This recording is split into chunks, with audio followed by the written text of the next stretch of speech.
Nongeye kugusuhuza nshuti muvandimwe, izina ry'umwami wacu Yesu Kristo, Imana iduhane umugisha. Nk'uko bisanzwe mugiye kubana nanjye Majabo Areruya Tito. Imana yishimiye kuduha andi mahirwe kugira ngo twongere kwigana ijambo ryayo. Tugeze ku cyigisho cya 10 kivuga ngo mbese gukora byakomotse hehe? Mbese ubundi guharanira kuba abatunzi byemewe n'Imana? Ubwo ndi kuvuga ibijyanye n'ubutunzi mu by'isi, ubutunzi bw'ibigaragara, ubutunzi bw'ibifatika. Iyo niyo ngingo rero tugiye kwiganaho, tukagenzura mu ijambo ry'Imana, tukareba mu mwuka w'ubuhanuzi, mbese Imana ibivuga iki. Mbere yuko tujya mbere mu cyigisho rero, mureke twubahe Imana dusenge.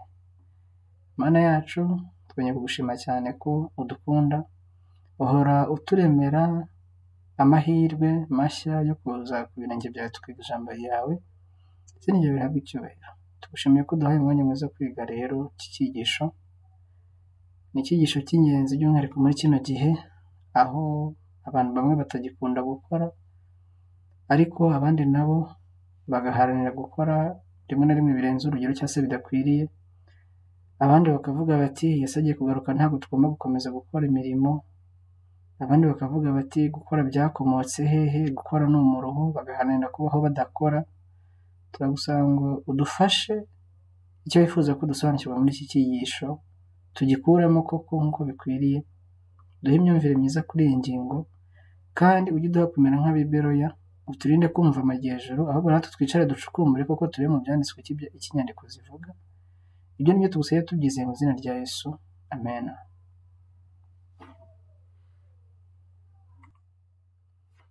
Reka rero dukomeze turebe ingingo z'ingenzi turi buganireho muri kino cyigisho. Turaza kwibaza tuti gukora imirimo byavuye hehe kandi byari bigamije iki? Mbese umuntu agomba gututubikana ashaka ibyo kurya kugeza ryari? Mbese abashaka kurya iby'abandi gusa bagahitamo kubaho badakora bagirwa iyihe nama? Mbese kugira ubutunzi ni icyaha? Mbese twemerewe gushakisha ubutunzi bw'isi no guharanira kugera ku ntego zihanitse zo mu buzima busanzwe? Mbese kuki Imana iha abantu ubutunzi? Mbese Abadivantisite b'umunsi wa karindwi bahawe uwuhe muburo ku by'ubutunzi bwabo? Reka turebe icyo Uwiteka Imana yabivuzeho muri Bibiliya ndetse no mu mwuka w'ubuhanuzi. Inshuti muvandimwe, isomo tugiye guheraho ni isomo mu by'ukuri ryerekana neza itangiriro ryo gukora imirimo. Mbese gukora imirimo byabayeho mbere y'icyaha cyangwa n'inyuma y'icyaha? Ese gukora ni umuvumo watewe n'uko abantu bakoze icyaha, cyangwa ni impano abantu bahawe mbere yo gukora icyaha? Ibyo byose nibyo tugiye gusesengura twifashisha Bibiliya ndetse n'umwuka w'ubuhanuzi, kandi turaza kureba n'ibisubizo bya biriya bibazo bindi byose twabonye mu ngingo z'ingenzi tugiye kuganiraho. Rero isomo tugiye guheraho ni iri ngiri riboneka mu itangiriro, igice cya 3, umurongo wa 17 kugeza ku murongo wa 19. Ku murongo wa 17, na Adamu iramubwira iti ubwo wumviye umugore wawe ukarya ku giti nakubujije ko utazakiryaho, uzaniye ubutaka kuvumwa. Iminsi yose yo kubaho kwawe uzajya urya ibibivamo ugombye kubiruhira. Uzajya urya ibibuvamo ugombye kubiruhira. Buzajya bukumereramo imikeri n'ibitovu, nawe uzajya urya imboga zo mu murima. Gututubikana ko mu maso hawe niko kuzaguhesha umutsima, urinde ugeze ubwo uzasubira mu butaka, kuko arimo wakuwe, uri umukungugu, mu mukungugu nimo uzasubira. Uko niko ijambo ry'Imana rivuga. Ahangaha rero hari amakuru y'ingenzi duhise tubonamo. Nubwo badahise badusobanurira neza ngo umurimo watangiye ryari, turaza kubibona mu mwuka w'ubuhanuzi hano hepfo, ariko hano tubonye yuko mu byakorwaga hari ibyiyongeyemo. Hari ibyiyongeyemo bimeze nk'igihano ubwo bari bamaze gukora icyaha. Kuko Imana yababwiye ngo ubwo ukoze ibyo, wumviye umugore uri ku giti nakubujije, ubutaka ubuzaniye kuvumwa. mbere y'uko Adamu na Eva bacumura ubutaka nta muvumo bwari bufite, ariko uyu munsi ubutaka bwakiriye imivumo myinshi itandukanye. Rero kubw'iyo mpamvu, kubera ko ubutaka bwavumwe, niyo mpamvu kugira ngo umuntu arye ibivuye mu butaka uyu munsi bisigaye bisaba kubanza kubiruhira, umuntu akabira icyuya, agatutubikana, akanabuhinga, ndetse agahinga bimuvunnye. Mu yandi magambo, uyu munsi turavunika kuko ari ingaruka z'icyaha. Twagomba gukora tutavunitse, ariko uyu munsi kugira ngo tubashe kubaho, tubashe kubona icyo turya, turavunika. Ikindi kibazo twari twabonye tubuze kwibaza, ese umuntu agomba gututubikana akageza ryari? Ese hari igihe kigomba kugera abantu bakarekeraho gukora, bakicara bagategereza gusa? Tuzanabira mu cyigisho kizakurikiraho kitari iki ngiki, aho tuzabisesengura neza. Ariko hano ikintu cya mbere tubonye ni uko umuntu agomba kuruha, agomba kuvunika, agakora cyane, agatutubikana kugeza igihe cyo gupfa kikigeze, igihe cyo kuva mu mubiri agapfa, kubizera Imana agasinzira. Rero abantu bamwe batekereza yuko hari igihe kigomba kugera umuntu akicara akipfumbata akaboko ku kandi, agashyira akaguru ku kandi akicara aho ngaho avuga ati ngiye ibyo gukora narabirangije, cyangwa se abandi bakavuga bati bitewe n'ibihe tugezemo gukora byararangiye, tugomba kwicara tugategereza gusa. Ariko urimo urirengagiza ijambo ry'Imana. Ariko uretse no kwirengagiza ijambo ry'Imana, amategeko kamere, amategeko y'ibyaremwe agutegeka yuko ugomba kurya, kandi ntabwo warya utavunitse. Ntabwo warya hatabanje guhinga ubutaka no kuvunika no gututubikana. Icyo nanyamaze gisobanura neza. Imana yagaragaje ko abantu bagomba gukora ndetse bagomba kuvunika kugeza igihe bazasubirira mu gitaka. Icyo ni igihano abantu bahawe. Umuntu wese utekereza yuko igihe cyo gukora bizageraho kikarangira, umuntu ntiyongere kugira icyo akora mu by'ubuzima busanzwe, icyo ni ikintu cya mbere cyo kwishuka. Ndetse muzanabigenzure, niyo abantu baba bahuye n'ibintu bikomeye cyane bagahunga bakajya hehe, n'ubundi aho mu buhungiro barakomeza bagakora bagashaka ibibatunga, kuko bagezeho ntibakore n'ubundi bapfa. Urupfu bahungaga barusangayo, ariko noneho hari urupfu rutewe n'inzara kubera kudakora. Igihe cyose umuntu agomba gukora kugeza igihe azaba atakiri muzima, amaze gupfa nibwo gukora, avunika, aruha, atutubikana, nibwo bwonyine bishobora guhagarara. Icyo rero nagira ngo abantu banze bagisobanukirwe neza, kuko ijambo ry'Imana niko ribigaragaje. Hano mu gitabo cy'abakurambere n'abahanuzi paje 22 mu gitabo kiri hard copy, igitabo gitoya cyasohotse mbere, ariko muri soft ni paje ya 28 ndetse na paje 29. Tugiye kureba impamvu umurimo wahawe umuntu byari bigamije iki, byari bitewe n'iki. Ariko kandi turasanga ko hari n'igihano umuntu yongerewe nyuma yo gukora icyaha. Abantu batujwe muri Edeni bashinzwe uwo murima ngo bahingire ibirimo kandi banawurinde, nk'uko tubibona mu gitabo cy'Itangiriro igice cya 2:15. Umurimo wabo ntabwo wari uruhije, ahubwo wari umurimo ushimishije kandi udasaba ingufu. Kuvuga ngo ahangaha niko umwuka w'abahanuzi bigaragaza, umurimo bahawe bakimara kuremwa wari umurimo utaruhije, wari umurimo udasaba ingufu. Kwari ukwita ku busitani bwa Edeni, wari umurimo unejeje, wari umurimo ushimishije. Imana yateganyije umurimo kugira ngo ubere umuntu umugisha, umukomereze ibitekerezo n'umubiri, kandi yunguke n'ubwenge. Mu gukoresha ibitekerezo n'imirimo y'amaboko ni bimwe mu byo Adamu yaboneyemo umunezero uruta iyindi yose mu kubaho kwe kose igihe yari ataracumura. Ni ukuvuga ngo umurimo wari ugamije kuba umunezero ku muntu atarakora icyaha, Adamu na Eva bataracumura. Umurimo wari isoko y'umunezero kuri we. Noneho hano ikintu gikomeye cyane bavuzemo ni uko ngo byamukomezaga ibitekerezo. N'uyu munsi aka kamaro karacyahari. Abantu bakora, bakabyuka kare, bakajya gukora, kandi bakazirikana no kuryama kare, bakaruhuka. Umurimo ubagirira akamaro gakomeye. Umurimo ukomeza ibitekerezo, ukomeza umubiri, abantu bunguka ubwenge mu gukoresha noneho ibitekerezo, ariko ntukoreshe ibitekerezo gusa, ahubwo ugakora n'imirimo y'amaboko. Ibyo bintu bibiri iyo bihuye nibyo bihinduka umurimo nyakuri. Kandi ngo muri ibyo ngibyo niho Adamu yaboneye umunezero uruta indi yose yigeze agira mbere y'uko akora icyaha. Ariko dukomeje hano mu gitabo cy'Abakurambere n'Abahanuzi barakomeje baravuga ngo ariko ubwo yari amaze gucumura yirukanywe hahandi yari yaratujwe hanejeje, yirukanwe muri Edeni, ahatirwa guhinga ubutaka butari bukirumbuka kugira ngo ashobore kubona ibyamutunga bya buri munsi. Kandi uwo wari umurimo uhabanye cyane n'uwo yakoraga akiri muri Edeni, wamurindaga ibishuko kandi ukamubera isoko y'umunezero. Nubwo uwo murimo yawuhawe hakiyongeramo icyo gihano, akaba agomba gututubikana, akaba agomba guhinga ubutaka. Noneho ntibwari bukirumbuka nka mbere, ubutaka bwari bwavumwe. Mutekereze ubutaka bwavumwe icyo gihe, ariko n'uyu munsi abantu baracyahinga bagasarura bakabona ibyo barya.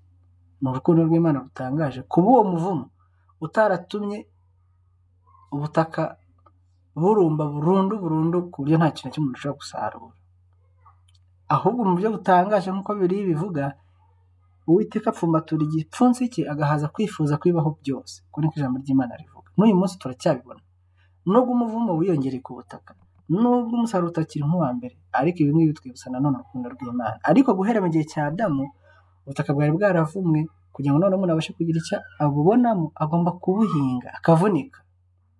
Uyu munsi ntabwo abantu bose bakora ubuhinzi, hasigaye haraje imirimo myinshi, ubwenge bwaragutse, ndetse na Daniel yarabihanuye ngo mu minsi y'imperuka ubwenge buzagwira, ariko urukundo rwa benshi ruzagira gute?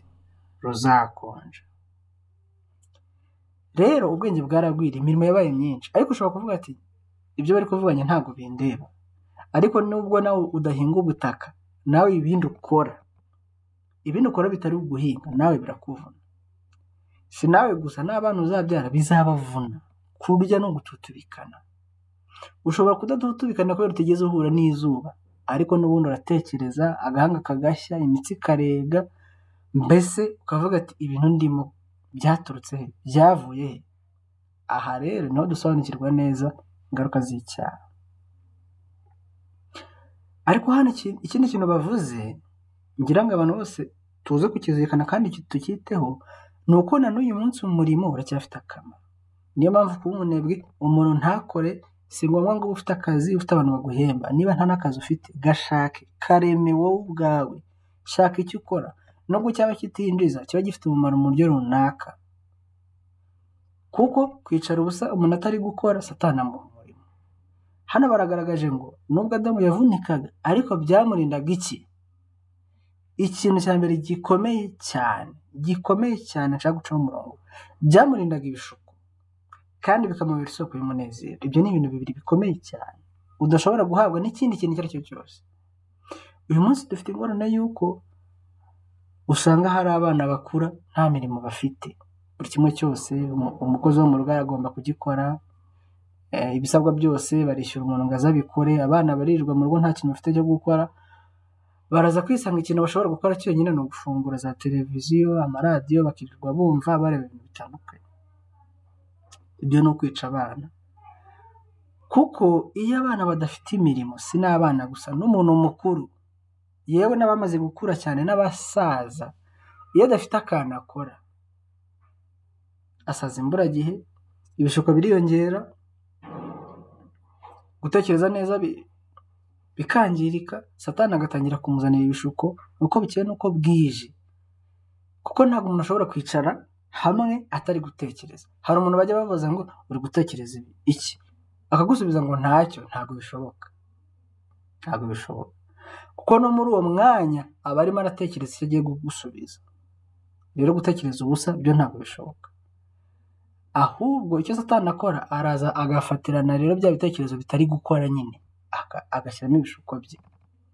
Ikindi, hari umunezero abantu bibuza kubwo kudakunda akazi. Akazi ni isoko y'umunezero.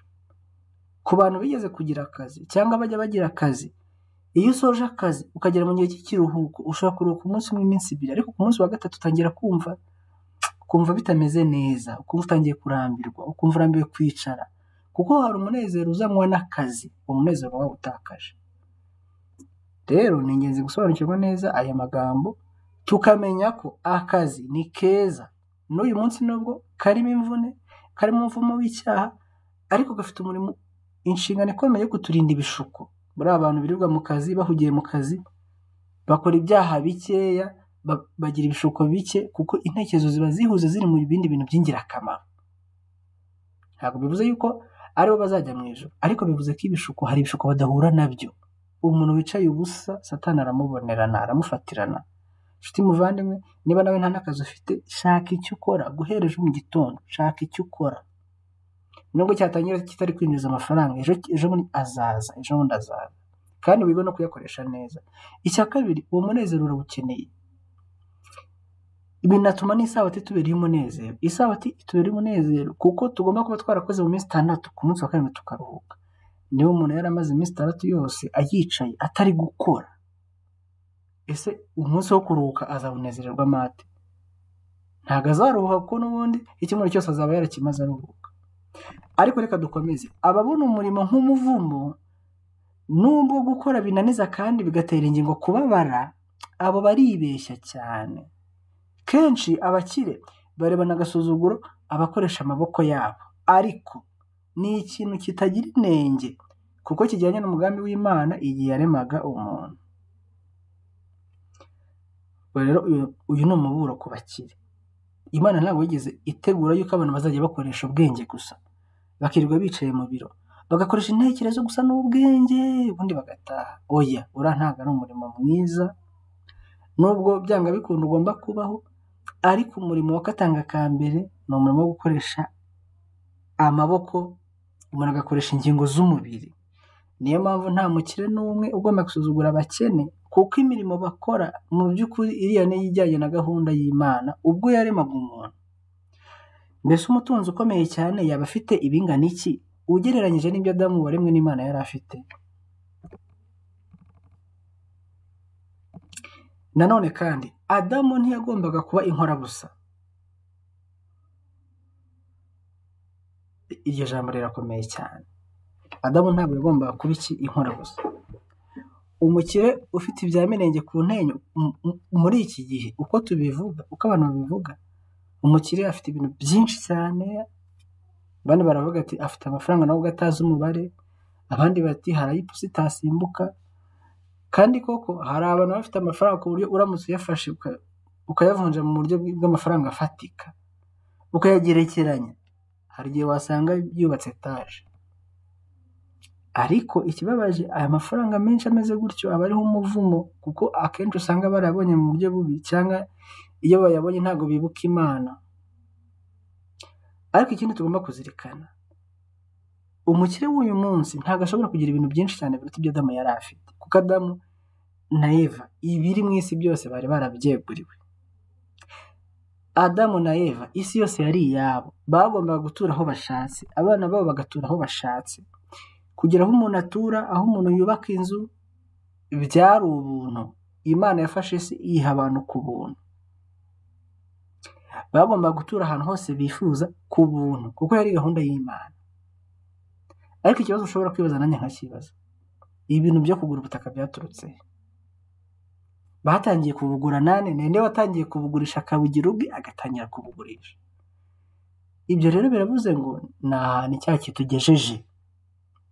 Ariko isomo bifuza ko dukuramo, nubwo Adamu byagaragara ko nta cyabuze, ibiri mu isi byose ari ibye, ariko ngo ntabwo yagombaga kuba inkorabusa, kuko twabibonye, nubwo waba ufite ibyo utekereza ko ugomba kuba ufite byose, kuba inkorabusa ni ikosa rikomeye. Niba unatekereza yuko igihe kizagera ugakira cyane, kugeza ubwo ubukire bwawe buzatuma ugomba kujya wicara, ukirirwa wicaye ukarya ngo ibyo wakoreye niko bavuga, ni amakosa akomeye.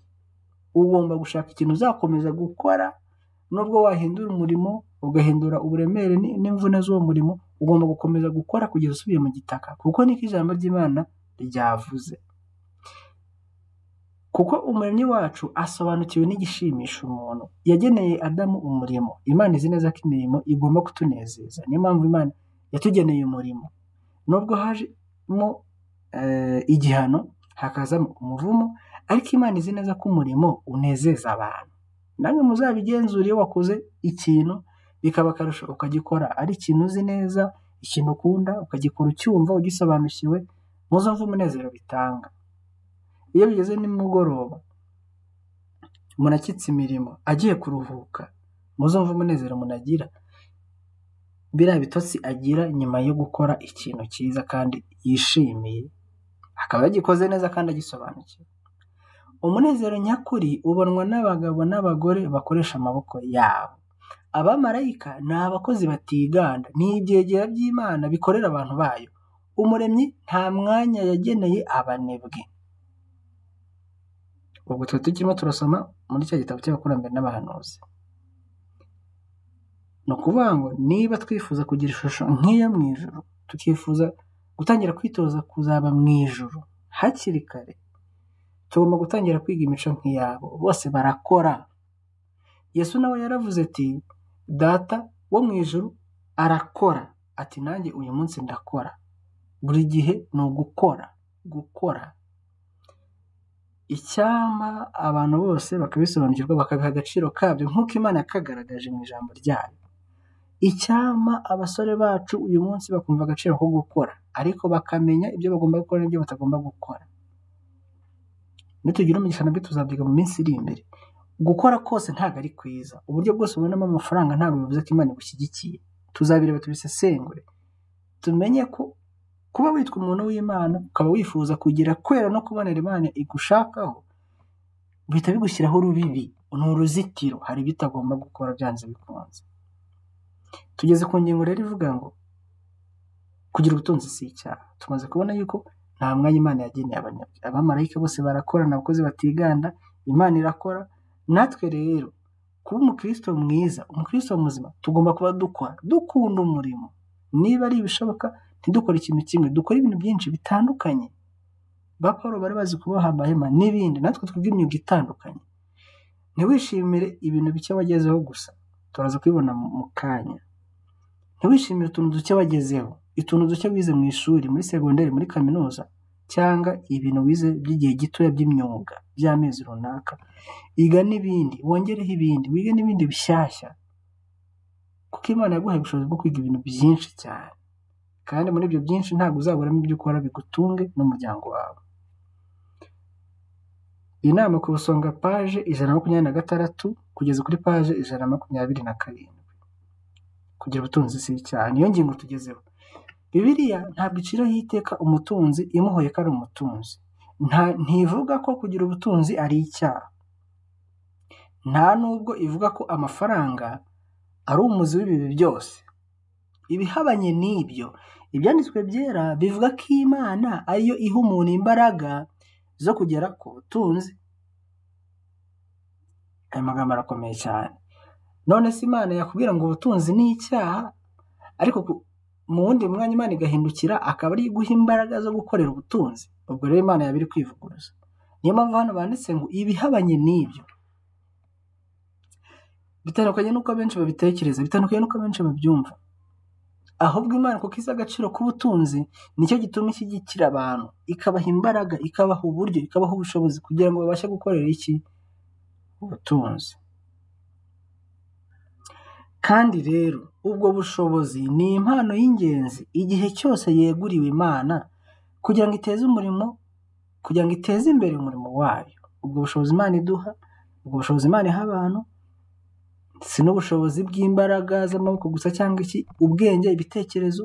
Uko kuntu Imana iguha ubwenge, ukabona wize ikintu gishyura kimenye, ubashije kugikora, utangiye no kugihemberwa. Mbese utekereza ko ari ubwenge bwawe? Ntabwo bishoboka. N'ubushobozi Imana iba yatanze, Imana ngo birushaho kwihesha ikuzo, birushaho kuba ingenzi cyane iyo mpano yeguriwe Imana kugira ngo iteze imbere umurimo wayo.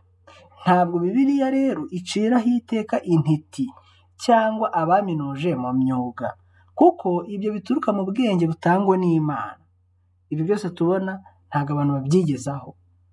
Ugasanga umuntu yagize umugisha, yabaye umuhanga mu byo gukora inkweto no kuzisana igihe zangiritse.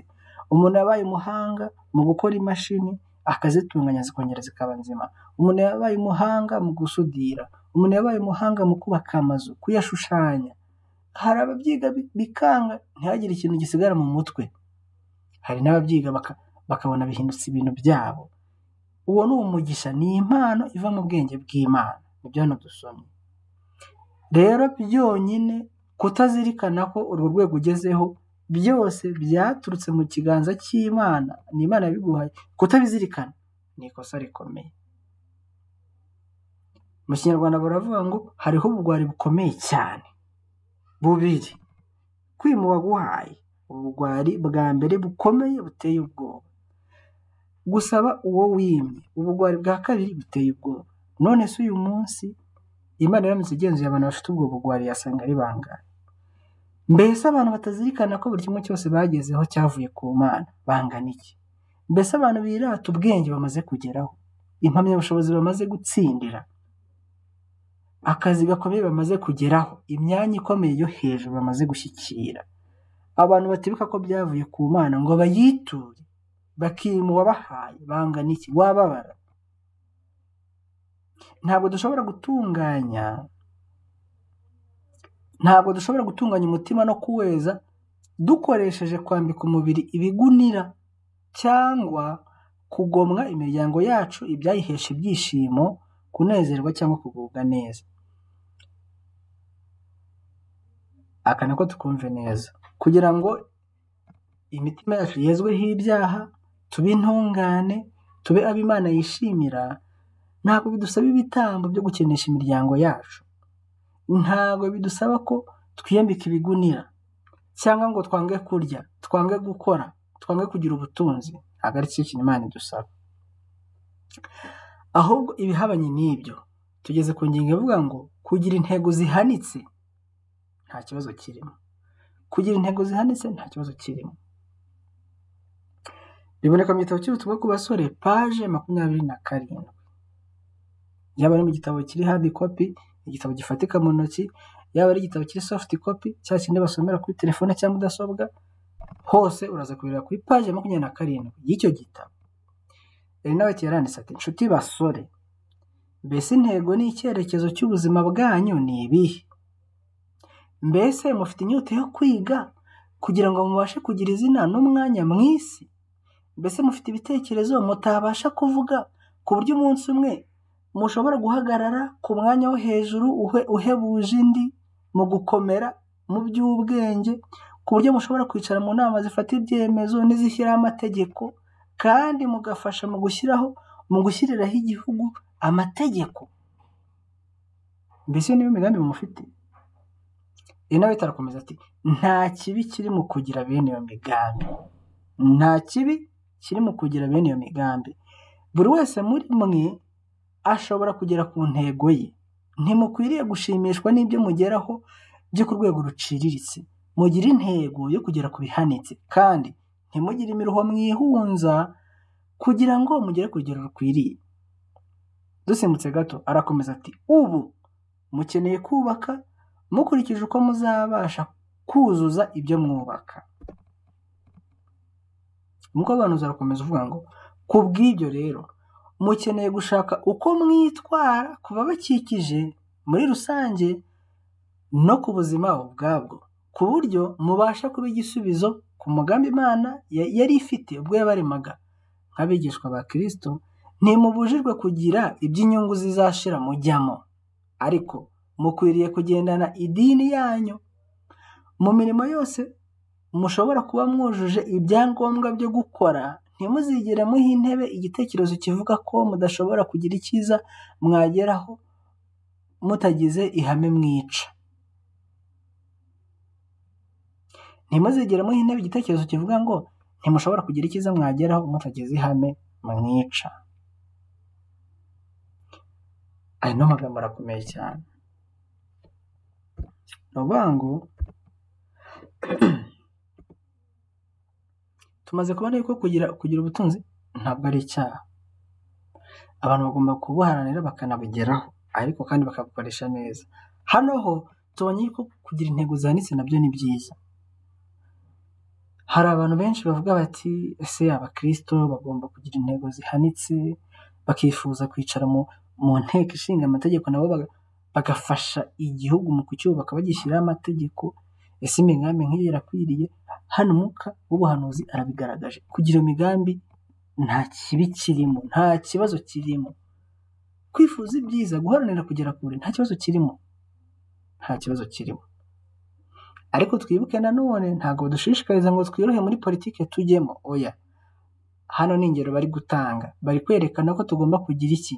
Intego zihanitse. Intego zihanitse.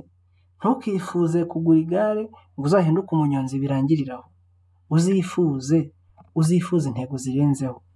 Ubutaha uzagure moto, ubutaha uzagura imodoka, ubutaha uzubaka inzu, ntuzahore mu bukode. Hari umuntu uvuga ati njyewe mba mu nzu nziza ndayikodesha, buri kwezi mbona amafaranga yo gukodesha nkayishyura, nta kibazo. Ariko hano batubwiye ngo ntukanyurwe n'ibyo ngibyo biciriritse. Oya, iyi ntego zirenzeho. Haranira kugera mu nzu yawe. Irinde guhora ukodesha uha abandi amafaranga, nawe ugira inzu yawe. Ariko urwo ni urugero nari ntanze. Ni ukuvuga ngo ntabwo umuntu agomba kunyurwa n'ibintu biciriritse yize. Uti nize gutwara imodoka kategori B, winyurwa na kategori B, shaka uburyo ushaka na kategori C na D na E na F n'ibindi byose.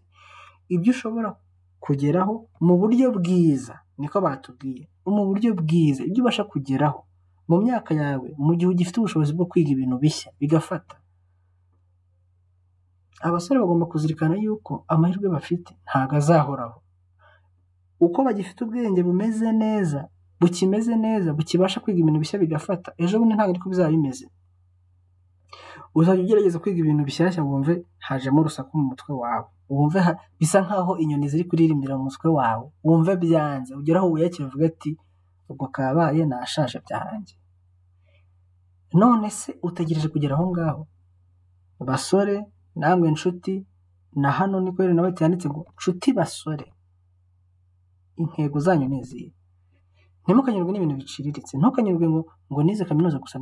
Niba bishoboka ongera ahandi masomo, ongeraho ibindi. Ntukanyurwe ngo nasomye muri Bibiliya, ngo nasomye igitabo cya Matayo ndagitangira ndakirangiza. Oya, ihereza intego.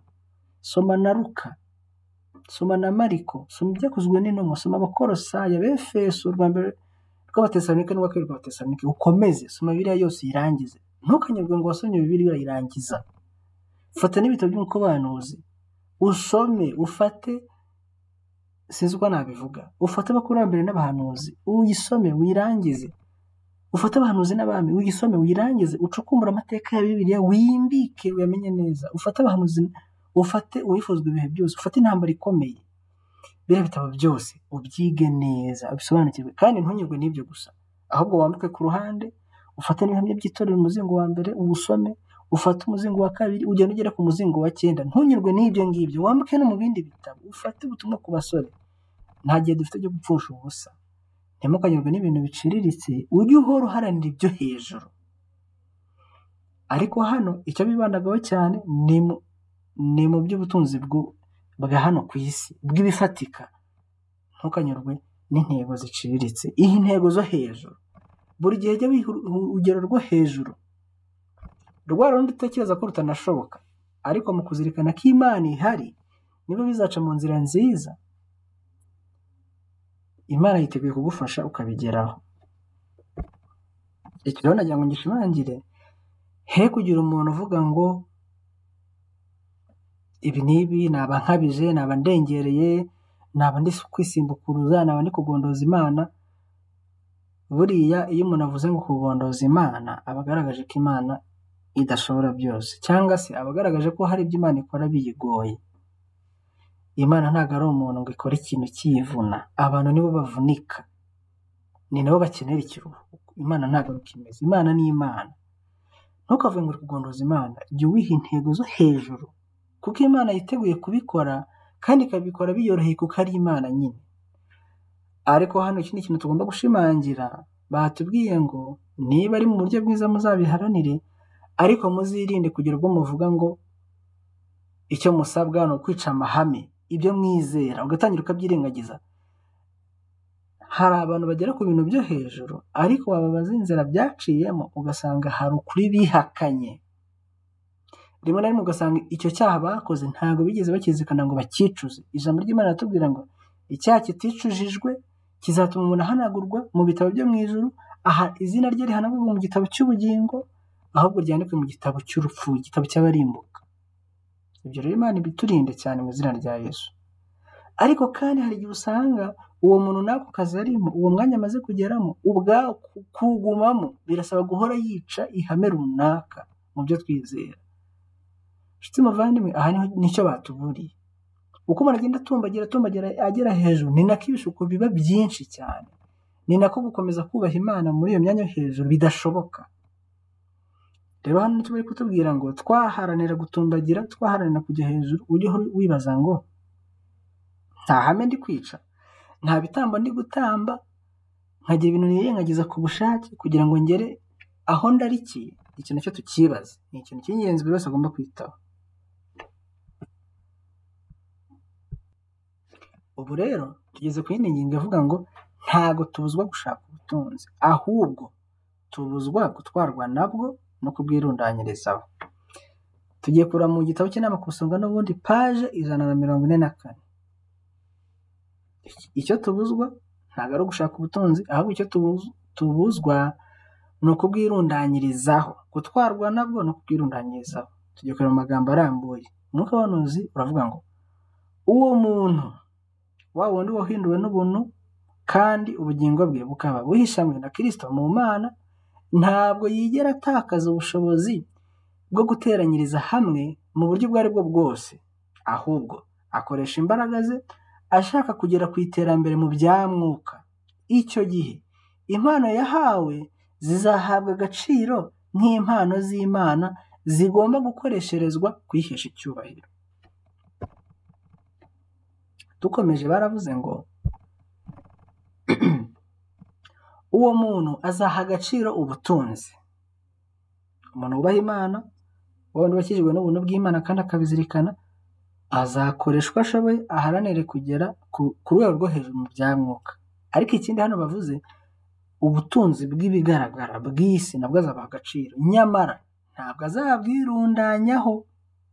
Azabaha agaciro igihe cyose bushobora gukoreshwa kugira ngo ukuri kwamamazwe, n'igihe abukoreshereza guhesha umugisha abantu nk'uko Kristo yakoraga akiri hano ku isi.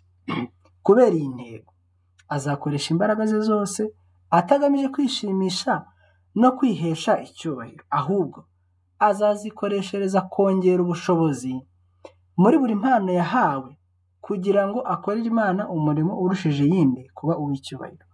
Uwo niwe uvugwaho aya magambo ngo kuby'umwete ntimubi ibyangwe, muhirimbane mu mitima mukorera umwami wacu, nk'uko biboneka mu gitabo cy'Abaroma igice cya 12:11. Ntabwo Imana iciraho iteka ukugira amakenga no kureba kure mu byerekeye imikoreshereze y'ibintu byo muri ubu buzima, ahubwo kubishishikarira cyane no guhagarikwa umutima n'ibintu byo mu isi nibyo bidahuje n'ubushake bw'Imana. Urabona ni ukuvuga ngo hano ikintu tubonyemo gikomeye, nta kugira amakenga no kureba kure, umuntu agateganya agatekereza, reka ngure agasambu hano runaka, reka ngure ubutaka, ejo bundi bizikuba ntera imbere. Ibyo ntabwo ari bibi kugira ayo makenga, uri kureba ukuntu iminsi iri kwiruka, uri kureba ukuntu ibiciro byose biri gutumbagira, uri kureba ukuntu ubuzima buri kugorana. Ibyo bintu nta kibazo kibirimo niba biri gukorwa mu buryo bwiza hataweho kwirengagiza icyo Imana ivuga. Ariko ikintu Imana itubuza kandi yanga kandi kigira ingaruka ikomeye cyane ku kwizera k'umuntu ni ukubishishikarira cyane, nibyo bita irari, kurarikira ubutunzi. Abantu bose bakunda ubutunzi, barabwifuza, ariko iyo bavuze kurarikira ubutunzi baba bavuze iki? Ni hahandi bugutwara ingamira bukagutwara wese kugeza ubwo inzira zemewe n'izitemewe uba witeguye witeguye kuzicamo ku cyo byagusaba cyose kugira ngo bya bintu bigereho. Urugero rubabaje natanga, umuntu we baramubwiye bati inshuti yawe turamutse twemeye kuguha amafaranga menshi, bamubwira umubare, tukagusaba ngo umuce akaguru, ese wakamuca y'amafaranga tukayaguha? Arababwira ati kumuca akaguru biroroshye, niyo mwansaba kumwica nahita amwica, ariko ayo mafaranga akaba yanjye. Kandi uwo muntu uko nabibonye yabivuze bisa nkaho abikuye ku mutima, bisa nkaho atari ari gutebya. None inshuti bavandimwe, icyo nicyo bita kurarikira ubutunzi. N'aha ngaha babitubwiye mu magambo twasomye hejuru. Ubutunzi, uwo muntu w'Imana, umuntu wubaha Imana by'ukuri, azaha agaciro ubutunzi, ariko ntabwo azabwirundanyaho. Ese kubwirundanyaho byo bishatse kuvuga iki? Muri kino gitabo cyitwa Inama ku Busonga, nimukomeza kugisoma, abazagira amahirwe muzagisoma mu gitangire munakirangize. Kandi iyo ntabwo ari intego iruhije, ni igitabo gitoya. Muzasoma yuko kimwe mu bintu Imana yateganyirije abantu kugira ngo bibarinde navuga gute, bibarinde gutwarwa n'ubutunzi. Icyo ni kimwe. Kwa kundi umuntu asanga afite nk'ibintu byamurenze, ubutunzi bukamubana bwinshi, bigatuma atangira kwibagirwa Imana, bigatuma inarijye ihora izamuka ikura cyane. Ikintu Imana yateganyije kigomba kurinda abantu ibyo bintu ni ugufasha abantu, ni uguteza imbere umurimo w'Imana. Iyo abantu babikoze gutyo, ntabwo bagira amafaranga yabasagutse, kuko bari mafaranga yose abageraho bikamera nk'umuyoboro, bikamera nk'ikiraro aciyeho, ariko amafaranga akambuka akajya gukora ibyo agomba gukora. Ariko kuko abantu nyine batayakoresha iby'Imana yateganyije, ntabwo bari gukoresha ubutunzi bwabo ngo bashyigikire umurimo w'Imana, ntabwo bari gufasha abakene n'indushyi. Turaza kubireba mu kanya. Kimwe mu nshingano zikomeye Imana bituma iha umuntu ubutunzi ni ugufasha abari munsi ye. Ariko ingorane twe dufite uyu munsi, abitwa ko bafite ubutunzi banyunyuza n'imitsi y'abakene kugira ngo na duke abakene bari bafite natwo batwegurire abakire, batwegukane. Ariko iyo umuntu akoresha ubutunzi bwe neza, biragoye cyane ko yagira ubutunzi bwamusagutse bisa nkaho yabuze icyo akoresha. Ntabwo bibaho. Ntabwo Imana yigeze ibitegura gutyo. Ntabwo Imana yigeze yifuza ko abantu babona ko ibaha byinshi birenze ibyo babasha gukoresha. Muri kino gitabo cy'Inama ku Busonga baranditse ngo abantu bituma biga isomo ribi, bagatekereza ko Imana isandaza cyane kurenza uko babasha gutoragura ibyo Imana yabahaye. Ntabwo ari byo, ntabwo ariko bimeze. Ahubwo umuntu birundanya nyine bikageza ubwo bimubana byinshi, ntikerekana ko atabikoresheje neza. Umuntu wese ukoresha ubutunzi neza ntabwo agira ibintu byamusagutse, agira ibintu bikwiriye biri mu rugero, kandi akamenya uko abikoresha neza, kandi bikabera abandi umugisha. Aha rero baratubwira ngo kwirundanyizaho ubutunzi ni umuvumo. Ugahora uzigama gusa, usunika kuri konti, nta kindi ushobora gukora, nta kindi ushobora kwibuka. Ntushobora kwibuka umurimo w'Imana, ntushobora kuzirikana gushyigikira ibikorwa by'ivugabutumwa, ntushobora gushyigikira amavuna, ntushobora gushyigikira ngo utere inkunga umurimo wo kugura ibitabo bigomba guhabwa ababatijwe n'abataramenya agakiza. Ntushobora gushyigikira mbese uburyo bwose bwo kugira neza. Nta gikorwa na kimwe cy'ubugira neza ushobora kujyamo. Umuntu agahora yitekerezaho gusa, agahora arundanya bya bindi, ejo bundi akabisiga, bigakoreshwa n'abatarabivunikiye. Rero nshuti muvandimwe, ibyo mbitinzeho cyane kugira ngo dusobanukirwe ngo kwirundanyaho ubutunzi ni iki. Ni ukubwirundanyaho bwose ukagenda ubukurura ubwishyiraho, nta kigusohokamo. We wakira gusa, nta gisohoka. Nta zindi ngaruka rero zishobora kubaho. Numara kugira ibintu bisa nkaho bikurenze n'ubushobozi, uzatangira wibagirwa Imana, utangire wirare, ujye witegereza konti yawe, usange banki irimo irakwandikira ati uri mu bantu beza dufite, uri mu bantu beza dufite. Ntabwo mbizi niba hari banki zijya zibikora, ariko n'urugero nanze. Buri wese arimo aragusingiza, abantu bose bari kukwirahira, ibihugu bigatangira bikakwaka amafaranga, ukajya uguriza ibihugu umaze kuba umuherwe koko. Ariko ayo mafaranga ubwo ntabwo ariho amaraso y'abantu, ayo mafaranga angana gutyo udakoresha neza ntabwo ariho umuvumo. Rero hano nicyo bari kutwereka ngo umuntu w'Imana agomba kugira intego, agomba guharanira gukoresha imbaraga ze zose, ariko ntabwo agomba kubikora agamije kwishimisha. Agomba guharanira akihesha icyubahiro, akiyubaha, ariko ubushobozi yabonye akabukoresha mu murimo w'Imana. Buri mpano yose twahawe tuzayibazwa. Dukomeje rero, reka turebe noneho kuki mu by'ukuri Imana itanga ubutunzi. Inyungu yabwo ya mbere cyangwa se ya kabiri, intego z'ingenzi Imana iba yarashyizeho kugira ngo abantu bazigenderemo iyo ibaha ubutunzi ni izihe?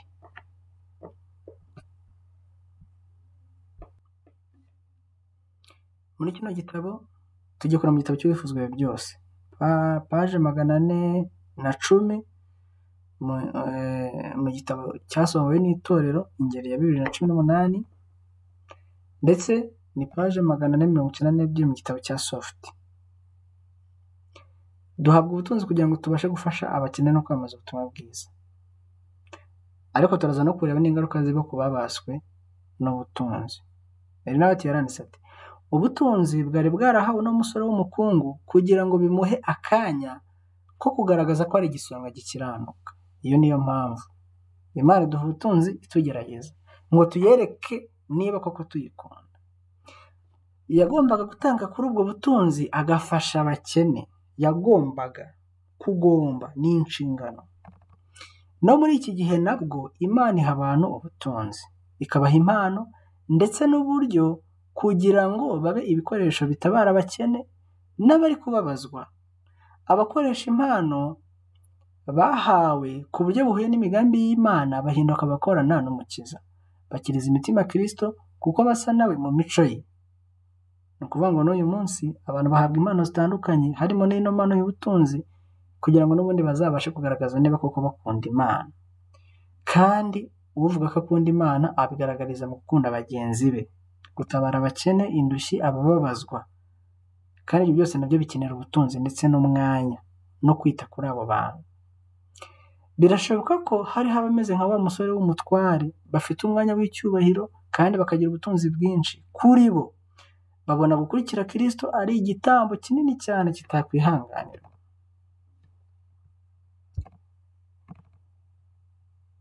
Ariko iryo ni ryo tegeko rukumbi ry'urugero ku bashaka kuba abigishwa ba Kristo. Nta kindi cyasimbura kumvira. Kwiyanga nicyo cy'ingenzi mu nyigisho za Kristo. Akenshi uburyo kwerekanwa kandi kugashyirwa kuri gahunda busa n'ubuduhata, kuko uburyo rukumbi bwo gukiza abantu bushingiye ku kubatandukanya n'iby'isi byakwangiza umuntu akomeje kubigundira. Ari amagambo arakomeye cyane. Ni ukuvuga ngo baratubwira ngo hari abantu bameze nk'uriya musore w'ubutunzi bagaragaje muri kiriya gitekerezo. Yari yarakunze impano cyane azirutisha uwazimuhaye. N'uyu munsi abantu barabikora. Umuntu agasingiza ubwenge bwe akabukunda cyane, akaburutisha Imana yabumuhaye. Umuntu agakunda ubutunzi bwe akabushyiraho umutima we wose. Havamo n'igiceri cy'ijana cyangwa igiceri cy'atanu akarara adasinziriye, akabirutisha Imana yamuhaye ubwo butunzi, ishobora kubusubirana cyangwa ikamuha n'ubundi, cyangwa ikamukubira kabiri, cyangwa ikagira gute, ikamukubira karindwi. Ariko itegeko rukumbi Imana iduha ni ukwiyanga. Kwiyanga iteka uko dukora inshingano Imana yadushinze, uko dufasha abakene, uko dushyigikira umurimo, uko buri gihe, uko twinjije, uko twagije icyo twunguka, uko tugomba kugira icyo turekura tugatanga. Uko gutanga kwa buri gihe tutari gushyigikira n'umurimo w'ivugabutumwa gusa, ahubwo turi gufasha abakene, turi gufasha indushyi, gutabara aho dukenewe hose. Kandi ayo niyo mahirwe ahoraho. Umuntu ashobora kuvuga ati narindi kubaka amazu narabirangije, ibyo napanze nabirangije, ariko ikintu cyitwa gufasha, ubufasha buhora bukenewe. Ndetse n'udafite ubwo butunzi akaba bisa nkaho nawe kubaho bimugoye, ntabwo bivuze ko nawe nta kintu yafasha. Ubufasha bwa mbere ni ukubasengera, kubasanga, kubagira inama no kubahumuriza. Nta n'ubufasha buruta ubwo ngubwo. ariko abatunzi bo Imana izababaza ati bwa butunzi nabahaye mwabukoresheje iki? Mbese bwigeze butuma abantu bagarukira Kristo? Mbese bwigeze buhinduka ikiganza gihishurira abantu impuhwe za Yesu? Nicyo kintu abantu bagomba kwitaho. Rero hano nicyo bari kutubwira ngo kwiyanga ni ikintu cy'ingenzi cyane mu nyigisho za Kristo. N'uyu musore nta kindi yari akeneye isomo rimwigisha kwiyanga, kuko iryo somo batweretse ngo akamaro rifite rinadufitiye cyane ni uko kwiyanga bidutandukanya na bya bindi byari kuzatubera bibi iyo tubigundira. Rero Imana idufashe idushoboze kwiyanga, kandi niba ubona uri kugira ubutunzi bwinshi cyane ukabona nawe busa nkaho bwatangiye kukurenga ugatangira kugenda ubwirata, ni ikimenyetso cya mbere cyerekana ko utanabukoresha neza. Yaba ubukoresha neza ntabwo wari kuba ufite ibyo byirato bimeze gutyo, wari kujya usigarana bikeya nyine ugomba gukoresha n'umuryango wawe, ariko ibindi byagiye mu cyerekezo Imana yateguye ko bigomba kujyamo. Kwirundanyaho ubutunzi rero ni umuvumo ukomeye, akaga gakomeye kurenza kandi. Rero Abadivantisite ntabwo ari abakene, ahubwo benshi muri bo batwawe n'ubutunzi. Tugiye kubireba mu magambo arambuye hano mu gitabo cy'Inama ku Busonga, paje 139 kugeza kuri paje 140. Iri nawe yaranditse ngo neretswe ko ubutunzi butabuze mu Badivantisite bakomeza isabato. Muri iki gihe akaga gakomeye bafite ni uko birundanyirizaho ubutunzi. Bamwe muri bo barakomeza kongera ibyo bakora n'ibituma bahuga, basabwa gukora byinshi. Ingaruka y'ibi ni uko bageraho benda kwibagirwa Imana n'ibikenewe mu murimo wayo. Mbega bapfuye mu by'umwuka. Basabwa gutambira Imana igitambo kandi bakayizanira amaturo. Amaturo ntiyiyongera, ahubwo aragabanuka ndetse bikagera ubwo ashira. Ubwinshi mu butunzi bw'abantu bacu buri kubera igikomere gusa ababwizirikaho. Aya ni amagambo ababaje, ni amwe mu magambo ababaje cyane nasomye muri kino gitabo cy'Inama ku Busonga, aho bari kutubwira ngo nta kintu Imana yigeze yima Abadivantisite umunsi wa karindwi bakomeza isabato, yewe n'ubwo butunzi barabufite, kugeza n'ubwo Imana ibyerura ikabyandika mu bitabo byacu by'umuhanuzi, ikavuga ngo Abadivantisite ntabwo ari abakene, ntabwo babuze ubutunzi, barabufite. Ariko ikintu kibabaje, ntabwo bari kuzirikana Imana. Ibitero bya Satani, ibishuko bya Satani, imigambi ya Satani yarababoshye, ndetse imishibuka yatezwe yarabashibukanye, bafashwemo. None rero ubutunzi bwabahumye amaso. Dufite Abadivantisite batwawe n'ubutunzi, no ku isabato baza gusenga basinzira kuko n'akazi ntibakiruhuka, no gukora amanywa n'ijoro. Ubutunzi nicyo kibahora mu ntekerezo. Hari abahura ku rusengero nta kindi baganira ni ubutunzi, uburyo twabona amafaranga, uburyo twashora bizinesi, akaba aricyo kiganiro kibaho bavuye ku rusengero ku isabato. Ibyo bihabanye cyane n'ikintu ijambo ry'Imana rivuga mu gitabo cy'Umubwiriza igice cya 5, aho batubwira ngo nugera mu nzu y'Imana ujye urinda ikirenge cyawe, niwegera ukumva biruta gutamba ibitambo by'abapfapfa kuko batazi ko bakora nabi. Ati kandi rero amagambo yawe ajya aba make kuko Imana iri hejuru mu ijuru, wowe ukaba uri hasi mu isi. Iryo ni isomo ryankoze ku mutima cyane kandi bituma ndifata mu mutwe, kuko rituma nibuka neza uko umuntu agomba kwitwara iyo ageze hehe mu nzu y'Imana. Ariko mutekereze, niba no kuvuga ibindi byose wiboneye bidakwiriye, noneho birushaho kuba bibi bingana iki iyo umuntu ageze mu nzu y'Imana akiganirira ibya bizinesi? Bibi cyane, ni umuvumo, nta kindi umuntu atahana, ni umuvumo gusa. Rero hano berekanye ingorane Abadivantisite bafite. Ingorane bafite ni uko abenshi ntabwo ubutunzi barimo barabukoresha neza. Amaturo, abayobozi b'itorero birirwa babivuga, amaturo yarabuze, yarashize, abantu ntibagitura. Icyacumi byose nakubwira, bamwe basigaye bahakana ko ari icyera cy'Uwiteka, abantu basigaye bashaka inzitwazo. Icyakora iyo hakenewe inkunga ngo korali igiye gusohoka, bagiye gutembera, bagiye gufata amashusho, abantu bari kubona amafaranga biruka. Ariko ivugabutumwa ryahuranyije rikeneye imbaraga ryo kugira ngo abantu bakire imitima, ntabwo abantu babyitayeho. Ingorane zikomeye rero hano bavuzemo zinababaje, buri wese agomba guharanira kwirundanyirizaho ubutunzi bukadutwara burundu ntitwibuke Imana. Batweretse icya mbere, umurimo ubura ibyo ukeneye kugira ngo ujye mbere. Icya kabiri, bano bantu birangira bapfuye mu by'umwuka ndetse bakazimira, bikagaragara ko bapfuye bahagaze, bari mu itorero ariko bamaze gupfa, barapfuye mu by'umwuka kugira ngo bazuke. Ni imbaraga ya Mwuka Wera gusa, kandi ntabwo Mwuka Wera azabafata ku ngufu, kereka bo nibemera kwihana bagatsindwa mu mutima. Niba nawe urimo, wemerere Mwuka Wera guhindure kugira ngo utaguma muri uno mugabane wa bano bantu. Ikindi, Imana ihora ibasaba inshingano yo guhora batamba igitambo. Bagomba kugira ikintu bahara, bagomba kugira kwiyanga no kwitanga, bakazana amaturo, bakazana 1/10 ndetse n'andi maturo y'ubwoko bwose yo gushyigikira umurimo. Ariko ngo ingorane ibamo, amaturo ntabwo atangwa, ntabwo ari kwiyongera, agenda agabanuka kugeza nubwo ngo hari igihe kigera agashira burundu. Maze rero ubwo butunzi nta kindi rero buhindukira abantu, buhora bubahindukira igikomere gusa, kandi amaherezo buzababuza ubugingo.